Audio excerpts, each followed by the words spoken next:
We've kicked off week 5 last night in the NFC West. We have a game in London. It was awesome, says Michael Robinson. It'll be a big game Sunday morning. Across the pond, we'll be talking to Melissa Stark about that. I'm Kay Adams. Hey, everybody. Peter Schrager, Kyle Brandt, all here with some highlights. Right now, let's go to Lumen Field. Stay hot, primetime. Every single primetime game is awesome. Even with injuries, in which there were some weird ones in this game. Pay attention. Matthew Stafford hurts his right index finger in the first half, but he grits it out. He plays through it. There's going to be more where that came from. More fingers. More. So many, I'm telling you. 7-3 after DK Metcalf in the first half. This was third quarter. Deshaun. Look at that. Woo! Mike, get him down. Did you see that? Get him down. Did you see how he manipulated the defense? We talked about this yesterday, guys. Guy ran all the way to Tacoma. 7-3 now. Same drive now. 8 minutes left. And we're going to go. Yeah, Henderson looked really good last night, I thought. He did. That offensive line. Grading people. 17 rushes, 82 yards. Now, I mentioned another finger injury. Watch Russell Wilson. Bang! That's the worst wrist in the world to hit it off of. That's Aaron Donald's wrist. And look at that. That is some sort of weird Kawato total recall thing coming out of his finger. 9-7, because there was a missed extra point going on. But bam! Will Disley, touchdown! Who'd he beat on that one, Peter? Higbee, baby. Higbee, like I said.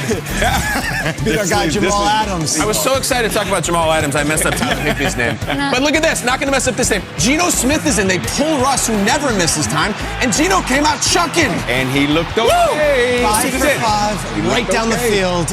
They said for a long time he's the best backup quarterback in the league. He really looked like it. So 16-14, we need something from Stafford. Right here. Where is it? Bob Woods. Later. I'm going to talk about this one. You're going to talk about that throw? Yes, they game planned on the linebacker. Now, how have we gotten this far into the highlight without talking about Mr. Cup? What about that Cup? Cooper Cup. You see his shoulders? You see how he looked them off? We saw that in the Real Mike Rob report earlier this week. And here we go, Cooper Kupp all the way down and out again. Who is that? Sonny Michel with a walk-in. Wow. So the Rams have a commanding lead. Stafford, look, he's got the ginger celebration. And Russ is on the sideline. They pulled him. No, 23-17. Geno's got a chance to be here with just over 2 minutes to go. Don't fall, Tyler! His receiver falls down. He tries to go to lock it. He kind of wanted this one for Geno. It's an incredible football life that he's had on the bench for a long time. He comes back. Looks good. Well, listen, he's been through a lot, you know, and he's a good dude. He's been through the show. We'll get into more on Geno. 26-17. Here comes Matthew Stafford after a huge road win. Staff, how's it feel being 4-1? It's great, would love to be, 5-0. But we are what we are, and I think the fun thing is being 4-1 and knowing that, our best game of football hasn't been played yet. There's a lot of things that we can clean up. I can clean up. I know we can as an entire team. So, there's nothing's easy in this league. You earn every single one you get, especially going on the road against a really good football team like Seattle, in a hostile environment. So, I'm happy to be where we are. I know there's a lot of work to be done and a lot of football left to be played. Saw some good Matthew Stafford, some not so great Matthew Stafford, the whole experience. The Rams get the win. Russell Wilson leaves this one. Geno Smith looked great. Ian, the big story, of course, is Russell Wilson's finger. Tell me about his appendage. Russell Wilson has never missed a start. He barely misses a snap. He plays always. But I think it's safe to say that is now in some doubt. Russell Wilson's going to have tests on his finger, a badly sprained finger, according to Coach Pete Carroll. And when asked about surgery, is surgery possible? And, of course, surgery to insert a pin into his finger would potentially keep Russell Wilson out a little bit. Pete Carroll did not comment very much and basically said he didn't know and hadn't really thought about it. That's a little ominous. We're going to find out more today on the status of Russell Wilson. But Geno Smith came in, played extremely well, and it is possible Geno Smith, one of the best backups in the league, a former starter, who I've always felt got a little bit of a tough go in the NFL, kind of an unfair situation for Geno Smith. He may actually have to play for the Seahawks a little bit while Russell Wilson heals. More information as it comes today, but obviously a situation to monitor. 145 consecutive starts for Russell Wilson. Geno looked good. Stafford hurt his finger, too. It was all wild last night to kick off Week 5. Thanks so much, Ian. Talk to you in a bit. Schrags, let's start with you here. And you guys are part of the show, by the way. Tweet us at GMFB. What was your big takeaway from the Rams' big primetime win? Primetime's important for Stafford over the Seahawks. Yeah, I thought it was important for them to answer the bell after a questionable, weird first half from both teams. The offenses, we didn't even show it high because they were anemic. Weird. there was this really important drive that might get overshadowed later in the day as everyone's analyzing this, but Stafford goes out there, and on 1st and 2nd down, he misses his receivers. He misses them, and they're dead. They're down 7-3, and it's like, we need you to get going. So let's see these plays here. On 1st and 2nd down, he misses these receivers in the 3rd quarter, and you're thinking, okay, like, what's going on here? Whoop! Sails it over Woods' head, who was wide open, all right? That's 1st and 10. Remember, they're down 7-3 here. 2nd and 10, all right, there's my other guy. Whoop! Sails it out of bounds. Those are 2 wide open receivers, just missed. 3rd down, we need you, Stafford. This is why you're not Jared Goff. Right. This is why you're going to get us to the next level. Steps up, takes a huge hit, and he hits Deshaun Jackson, who runs Jamal Adams like the spin cycle on that play, and then gets another 20 yards before he's like, all right, I'm gassed. I'm going out of bounds. That's good. I'm all right. It was an important move. They score a couple of plays later. Then it's like Geno comes right down and scores. Stafford again answers the bell. All right, we're up 2. Let's find a way. He drives this team all the way in a must-have drive where there's pressure coming at him. He's laser focused, hits Robert Woods, hits Cooper Kupp, and then this one here was the big one. Looking, boom! Kupp. This is all second half after Geno took him down and everyone's in a frenzy like, wow, the Seahawks are going to win this game. They're going to win with Geno. No, the Rams came right back and they had their drive and were methodical, and it's Stafford finding a way. So I'm not saying Goff wasn't going to do this, but at halftime, I think a lot of people were like, what are we getting from Stafford? You traded away a quarterback who was winning games, and you gave him 2 first-round picks. Stafford answered the bell. This team, to escape that game when you were down at the half, and then had some questionable situations early in the third quarter of this one. I think Stafford answered a lot of questions about, can he win in primetime? Can he make it happen? And can he elevate this team? I thought Stafford was great when it mattered most. They come out of there, they're now 4-1, and they escaped Seattle with a victory. Huge one.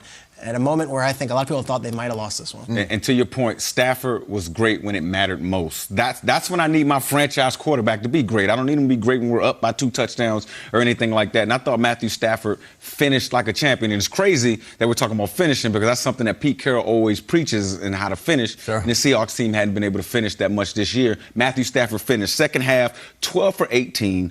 234 pass yards. I mean, he only missed 6 passes. That is crazy. You see what I'm saying? Yeah. He was able to manipulate the defense like we talked about yesterday, manipulate the underneath coverage. He found Robert Woods a lot. I mean, the guy had 10 targets. He caught all 10 of them, and he was open 10 times. You see what I'm saying? How do you allow a guy like Robert Woods to be open? And then on the defensive side of the ball, Jalen Ramsey is the best corner in football. I'm able to say it. Like, he is the best corner in football. I know he gave up some pass plays, but that play right there, I mean, come on. There's not another guy in this league that can make that play.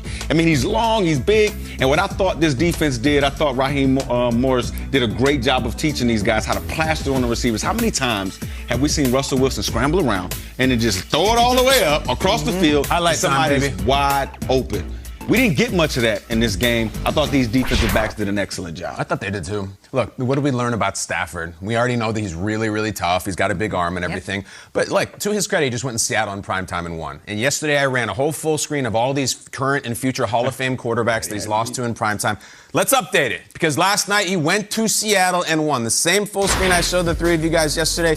There's the updated version. He used to be 0-2 against Russell Wilson. Now he's 1-2 at the top. Now, I was tempted to hang an asterisk on that one, but I won't do it because Russell Wilson left the game. I don't care. I didn't do it, Mike. Okay. You know why? Because I'm being a nice human, like your shirt says. The funny thing is that this season is going to come down, and I don't mean for the Rams. I mean for the NFC, the NFL, to a Matthew Stafford moment. I know it's going to happen. They're 4-1. They got it's Giants, Lions, and Texans coming up. Okay, they got the Jaguars still on their schedule. This is going to be a 13-win team probably. They're that good.